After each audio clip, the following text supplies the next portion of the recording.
What's going on, everyone? The last vlog, Take, who joined the 33 Club, was such an amazing episode. Take is such an amazing guy, super down-to-earth, humble producer, and what's really cool is all he wants to do is just produce really awesome beats. He had a lot of great stories to tell, DJs he's met, and how he got where he is now in the last 6 or 7 years. But today, guys, we have two awesome guys coming from Chicago to join the 33 Club. We tried to film this a few weeks ago, and the quality was just complete garbage with Skype, so we're gonna do some justice, refilm this, and make sure we get it right this time. These guys DJ together, they produce together. I'm excited to have them. They're super awesome. Again, down to earth guys. They are my homies, my brothers from another mother. Let's get started.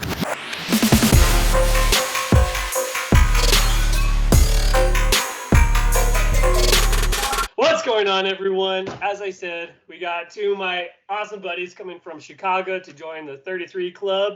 They are known as Blk Out. We have Karthik and Dave. What's up, guys? Yo, what's going on? What up? So these guys are coming from Chicago, and I'm going to just pass it off to you guys right off the bat. Tell me a little bit about yourself as DJs and producers. We're Blk Out Official. Like you said, it's Karthik. I'm Dave. Getting older every day. And we've been making music for the past, I want to say 7-8 years. Both been musicians our whole life. I grew up playing the guitar. He grew up playing the piano. Yeah, now it's, now I guess you could say professionally or with the DJing. We've been doing it with Blk Out for about 2 years. Obviously, we've done projects together before that, but Blk Out started roughly 2 years ago. It's been quite a journey, I'll tell you that, man. Nice, heck yeah. So what is your guys' style as the DJ and producer? So that's kind of funny. We definitely focus mainly on our house music. That's what we mainly produce. We like to produce bass house, but we don't stray away from putting our melodic side into a different future. And even sometimes even it can come across as more poppy as well. But we definitely love the dirtier bass a lot. I'd say we're mainly house, but we definitely don't like to be bound by genres. We like to experiment, come up with new shit, like ideally make our own genre, to be honest. Yeah, anything that sounds like something that you've never heard before, but it sticks to that 4 to the floor. We do. We do love the 4 to the floor. Nice. So you guys have been Blk Out for about 2 years, but how long have you guys been producing either together or separately? Separately, I've been doing it a little bit longer. I think I've been, like I said, producing for about 6 years now, since 2014. Actually, it's been over that. Yeah, it's been like 4 years. Yeah, I've been doing it for probably about like 5 years, very successfully. And then, when I went to Iowa State, it's where we kind of linked up. Started making just tracks as our own solo projects, and then and then eventually just decided in like 2018 to really push the next step, and that was just coming together and doing this project, which is awesome. Oh, nice. I gotta know, you guys are like, and I call this like a duet. That sounds a little weird, but I think group's a little bit of a better term for DJs and producers. But how did you guys meet? Like, where did you guys meet? And then like, hey, like, let's make music together. That's actually a very funny story. We went to college together. Let me start off with there. Shout out Iowa State. Yeah, shout out to Iowa State. We both went to Iowa State. We were both at state gym, getting a lift in. One of our buddies was like, hey, this guy's a musician. You're a musician too. And then we're like, oh, what do you use, dude? And he's like, FL. And like, oh, great, man. I use FL too. And it's a rare thing. It's a rare thing, kind of.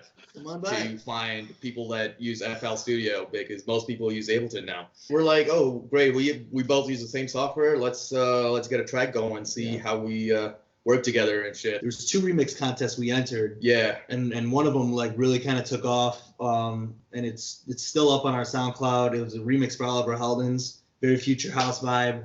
And then after that, we were like, yo, we can make some, like our sound together was pretty tight. So then, that really spearhorned that whole, let's keep going, man. Yeah, and not only that, we did it for Spinning Records, and the remix actually ended up in the top 10. It was like for that contest. 10, yeah. Hell yeah. Like, okay, we definitely work great together, and we should probably try more shit. Yeah. And we got another couple of tracks after that, and then this guy moved out of Iowa, came out here. And then shortly after, like a couple of years, I came out here too, or like a year, I should say. It was a year because so 2018 is when officially, we got going. Because I was doing it out here at that time, meeting people, connections, different things. And then once he came out, we just took it off, get your branding together. You know what I mean? So right. That's kind of how it all happened, man. Yeah. Nice, dude. That's a pretty awesome story. So I'm curious, when you guys mix, how does that work? Like, for example, does one person want to mix like heavy bass? Does the other person want to mix regular house? Like, what is your guys' style when you mix? I'd say right now, especially when we're DJing, we've grown in sync type performance. It took a little bit. Took a little bit of time. Yeah, because like at first we were both super not in sync together. Yeah, and we kind of had to figure out what the other person's playing. Yeah, and that took a little bit of time. And actually have the same style when we're spinning. We know what to play. We definitely have after. the same style. Yeah, we know what the other person's thinking all the time. Yeah, we know what he's gonna bring in next, and but overall, I would say we were more like a poppy. We like to mix poppy bass. Yeah, pop.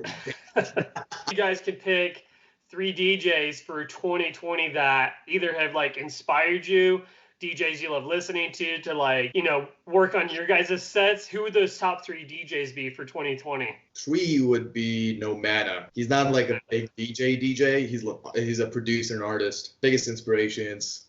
Number 2 would be Chami, I would say. Yeah, some future house vibes. Yeah. And then number 1 would be definitely Deadmau5. He's the whole reason I started making music and got into electronic. So. And then for me, I'd say I'm gonna go Chami as my first. Definitely, he's just a pioneer in that. I'd say future house and deeper house genre. And then I'm actually gonna go Black Gummy now.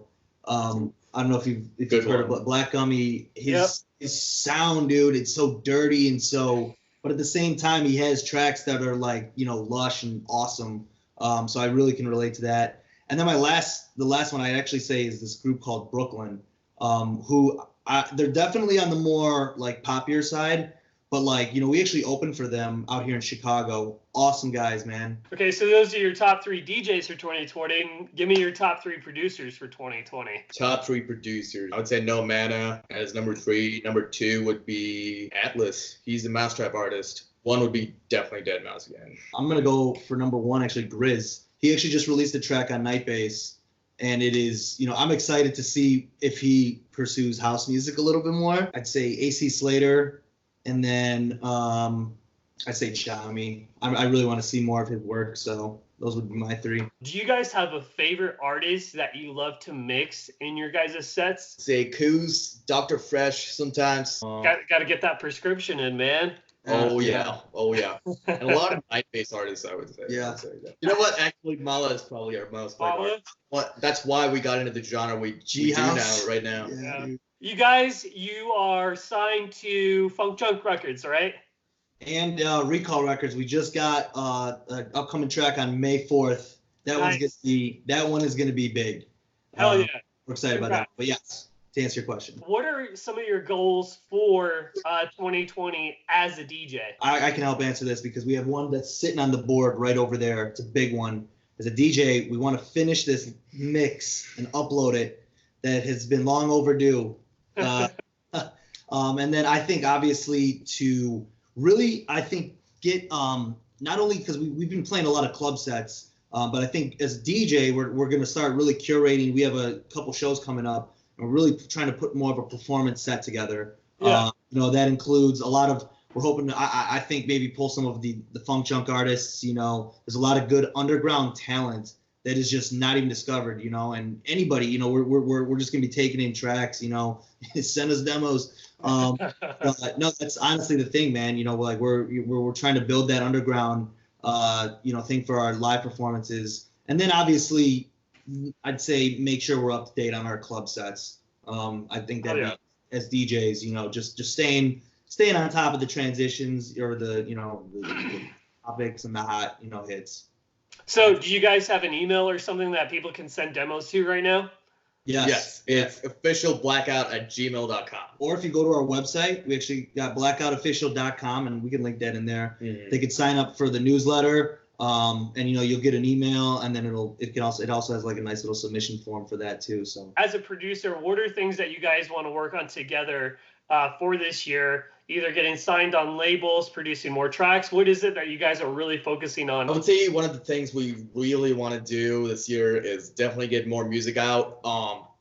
Maybe as independent artists, not on labels, but definitely put out more content in general. We're definitely going to start releasing more songs independently, just in kind of experiment with different algorithms on how to get that music out there organically on our own, and I know that's like one of the hardest things. I'm sure you and we all know as independent artists, Yeah, it's tough, man. It is. Do you guys go out to different sets and shows like famous DJs? And if you do, what is the next big set that you guys want to go see or you're going to go see? We do all the time, actually. You're going to see No Mana.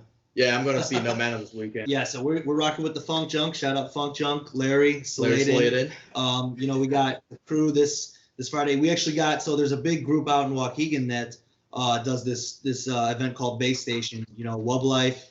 Shout out to those guys. Marco. Big shout out to those guys. Those guys are killing dude, it. Awesome guys. If you can think back, Deadmau5 might have been killing it, and you're like, that is one song that is always going to be in my top 3.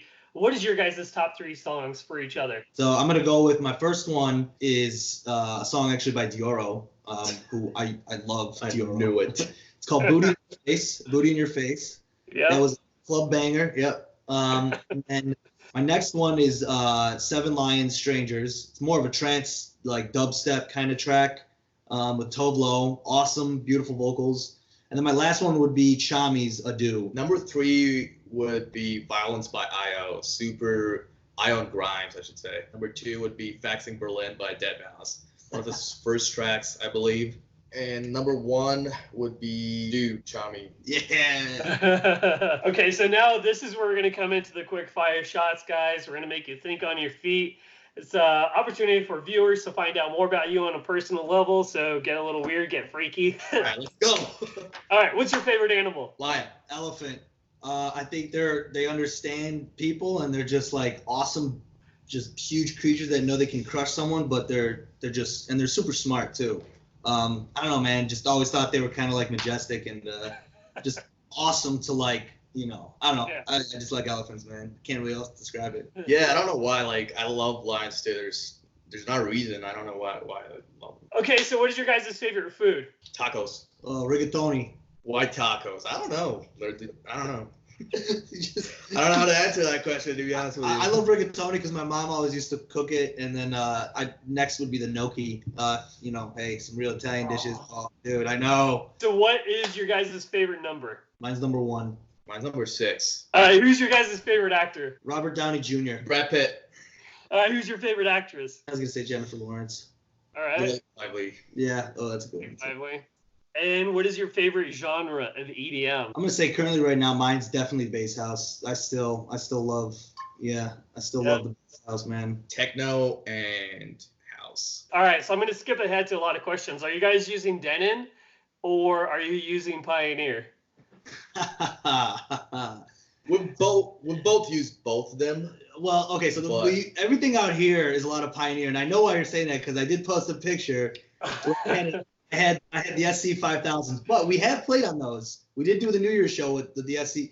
Now I love the Denon brand. I love what they're doing. But it's as far as like the standard goes out here, you don't see too many of those, man. From Chicago, you mentioned Funk Junk a lot, and you got a lot of homies and peeps out there. Do you guys have a favorite local DJ that is just killing it right now? My favorite is definitely Chris Yu. You guys are a legend on the decks. Absolute legend. If you guys catch one of his sets and you're a DJ, your jaw will drop because you would not believe the transition. He's good, man. He's so good. He's like he's doing like 100 things at a time, and he's been a long time since he's like a kid. Her and Larry, they had the Funk Junk takeover, and I'd say those two out here, Funk Junk in general has just been kind of popping off. So and shout out to Juice the DJ. We just did a show with him at Electric. I know we just listed like so many artists, and you said list one. I definitely want to give one more shout out to Ayo though. They just released another good track too. Oh yeah, great producers. Recall, and it's called Freak Out. Those guys are something. They're good. And I would say check them out as well. We can link them too. But yeah, you've kind of been blowing up a little bit as a producer and DJ. You've moved to Chicago. Doors have started to open up. But what is like your number one biggest dream place to DJ? I'd say EDC Las Vegas, man. Yeah, dude. I mean, I know, to be honest, we have still a lot of room to grow, especially in Chicago. You know, we have there's a long ladder. Competition is it's super high. Not even that. Like, it's just, you got to just really start working out here, and that's how it is anywhere. But I'd say EDC is mine. Definitely EDC Las Vegas. I would say Ultra Miami. How many songs do you think you guys have produced in the time that you've been producing together? 10. Nice. And things like 10. Yeah. Yeah. Do you guys have a routine before any show, every show? Like, what do you do to get ready? We do have a routine. Oh yeah. It's I don't know how it formed, really, to be honest. Yeah. But it just really stuck. So first, what we're doing is we always get Panda. Before that, we both get a weapon. Maybe like together most of the time together. Let's say it's a Friday. Get a 5 o'clock, get a workout in together. Post meal. And then Panda. Go head straight to Panda.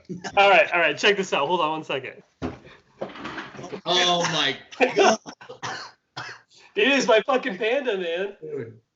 This shit's dusty as hell. Where'd you get that? Dude, we need that when we walk into Panda. They had them at Panda Express here, so we just bought one. It came in like in a little Asian box, and there's like a few fortune cookies in there and shit.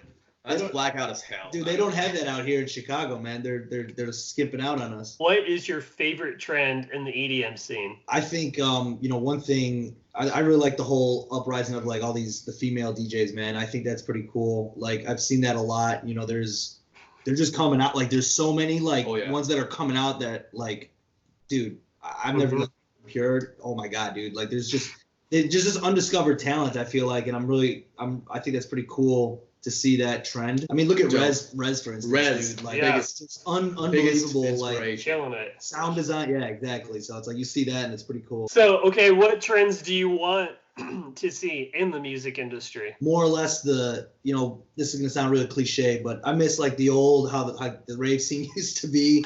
That was it. Everyone's been saying that. Dude, I mean that's just me, man. Because I used to go to a lot of shows.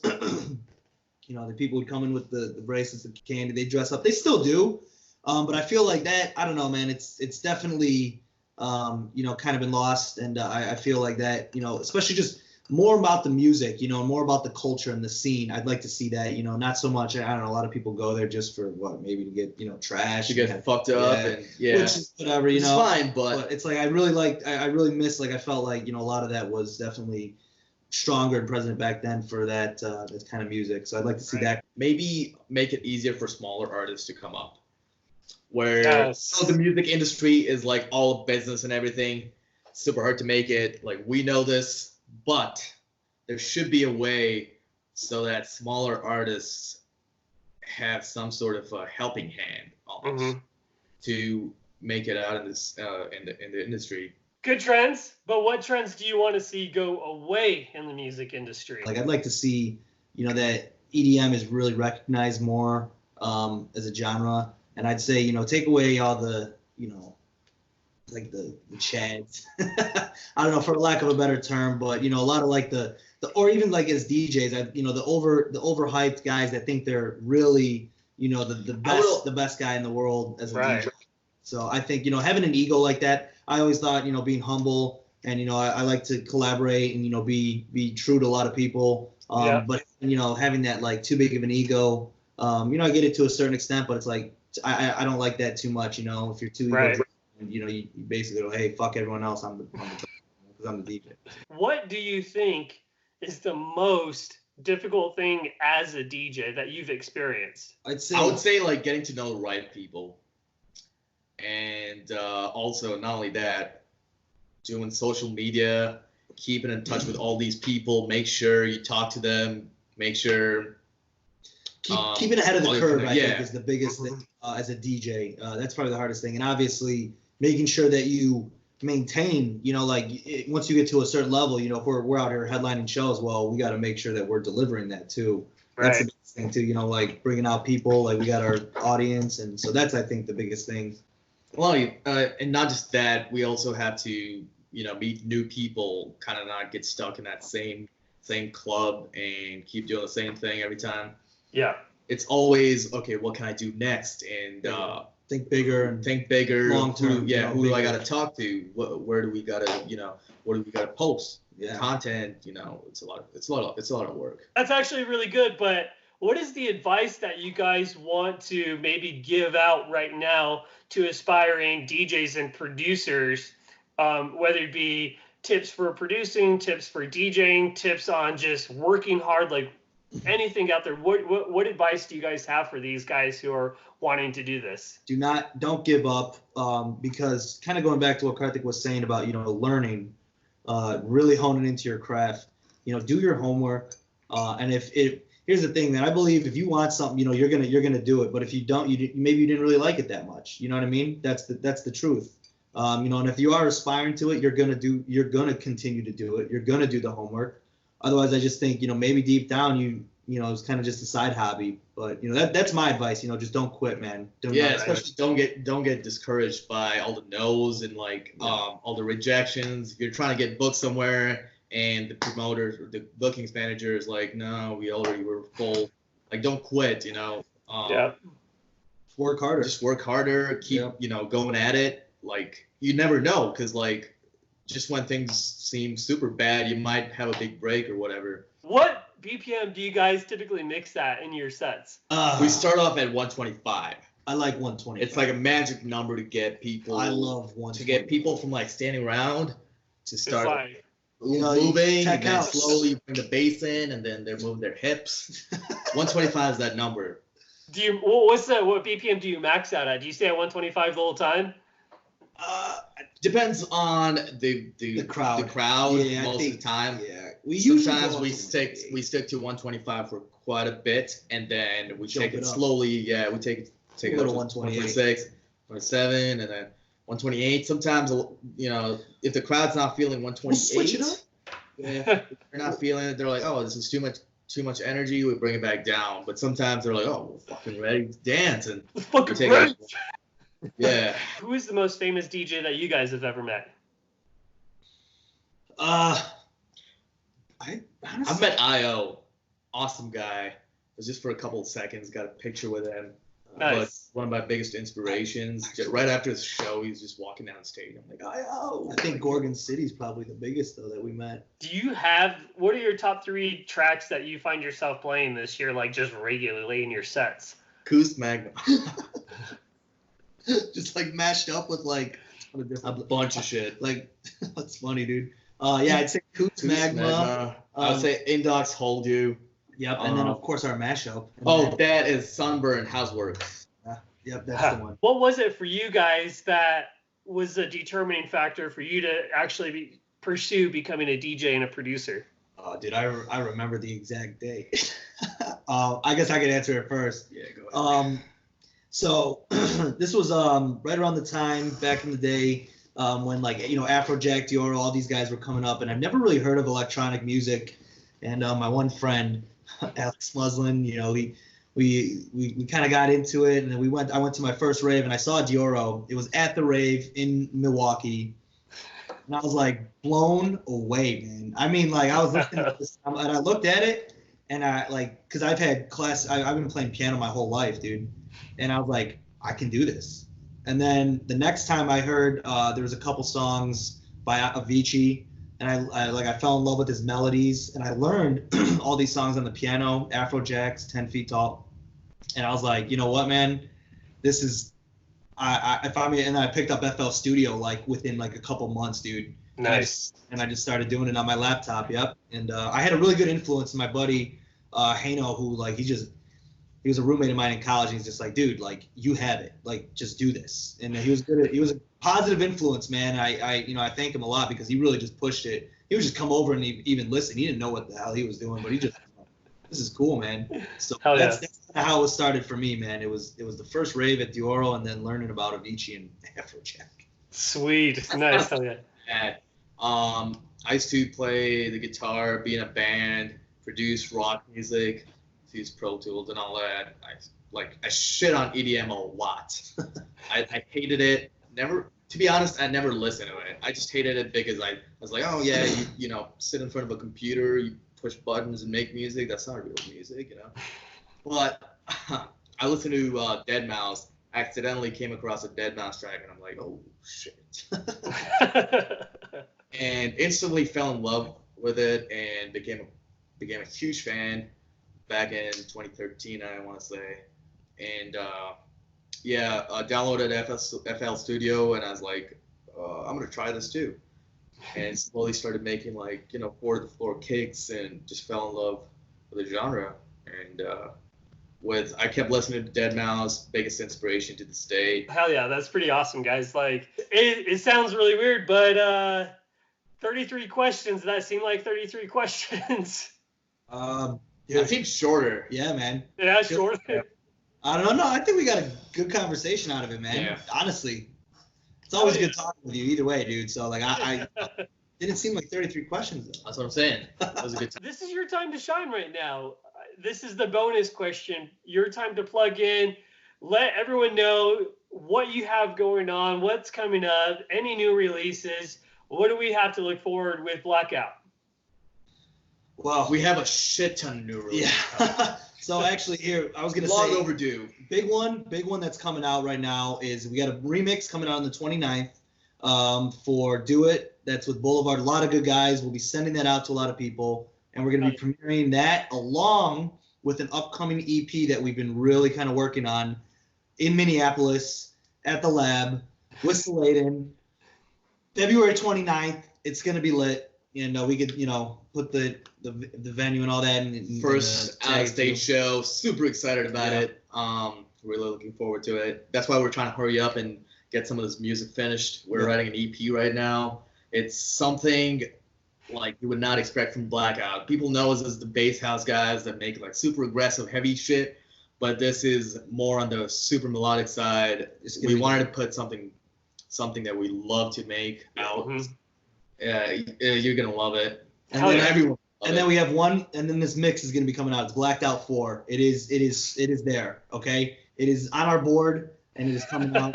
We anticipate that to be out before we leave to Minneapolis. But otherwise, that's what's coming up. And we got that mix has been long overdue. We've been trying to do this for like.